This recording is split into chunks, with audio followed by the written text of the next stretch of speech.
This is from Sita. Hello. 5 individuals pooled cash to buy an RDP house with no consent from human settlements and no title deed. However, a deed of sale was signed between the seller and the buyers with a lawyer. What is wrong with such sale? Wait, there's more. Is there any risk in this arrangement? I see people saying they bought RDP houses with no title deed, where no title deed exists, saying that they went through lawyers, which they were furnished with a deed of sale by the lawyer and paid 1,200 rand. How legitimate are these transactions? Sure. I am all ears. Wow. Okay. So let's start right at the top, right? Just because there's a purported lawyer involved doesn't make it legitimate.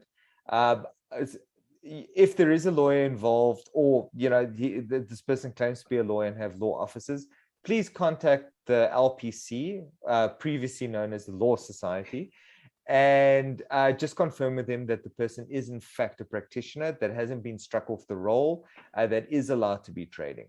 Reason for this is because the advice that this lawyer gives you is obviously part of the professional scope.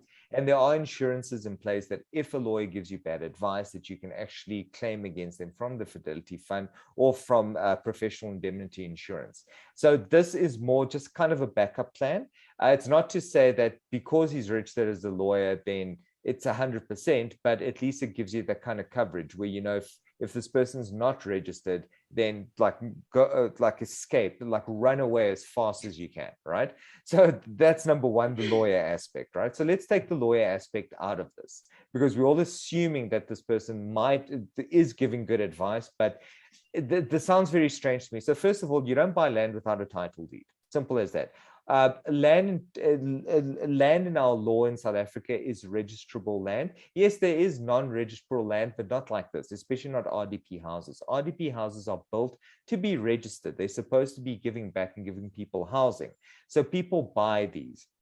And you need the consent from government in order to be able to obtain these. And there are certain limitations on what you can do with these properties. So a number of years after you initially purchased the property, last time I checked, about 8 years, you're not allowed to dispose or alienate of this property, give it to anyone else. Why? Because this is there to cover housing. So this isn't for property investors to go out, get housing from government, and then go try rent it out or sell it or flip it to people so they can make an extra buck. This is for housing. That's the purpose. So this limitation is there, so at least it stays in your name and your family has somewhere to stay. And yes, after a reasonable period of time, you're able to actually sell, right? So now this comes to the second point, is we don't know whether this period of time has actually lapsed or not. But this property should have a title deed. So the reality is that you should be able to find this title deed in the deeds office. You should be able to verify the period of time in order to figure out whether you can actually buy this property or not. I'm already getting taken aback, or I'm already very apprehensive with the notion that there is no title deed, because there has to be a title deed, right?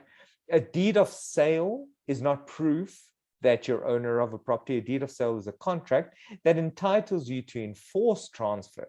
But I've been involved in transactions like this. And what I find is, number one, people don't realize they're not allowed to sell the RDP house. So they sell it anyway. And then the deal can't go through. Or you're buying from someone who potentially bought from somebody else, who was never entitled to buy it to begin with. So this thing's being on-sold over and over, no title deeds in place, simply because the person you're buying from isn't actually the owner of the property. So you need to make 100% sure there is a title deed, there is a deeds office, get a hold of that, double check what the terms are, double check who the owner is, and then, so go to a reputable attorney. Yes, you might need to pay for the service, because if they're not doing the conveyancing, and I mean, this might not even lead to conveyancing, there's a bit of due diligence, but it makes more sense to do it properly. And I mean, I saw over here, it was 1,200 that was being paid. For 1,200, I mean, the due diligence could probably be done. It's a matter of sending someone to the deeds office and pulling a title deed. So 1,200 would actually probably cover a very basic due diligence.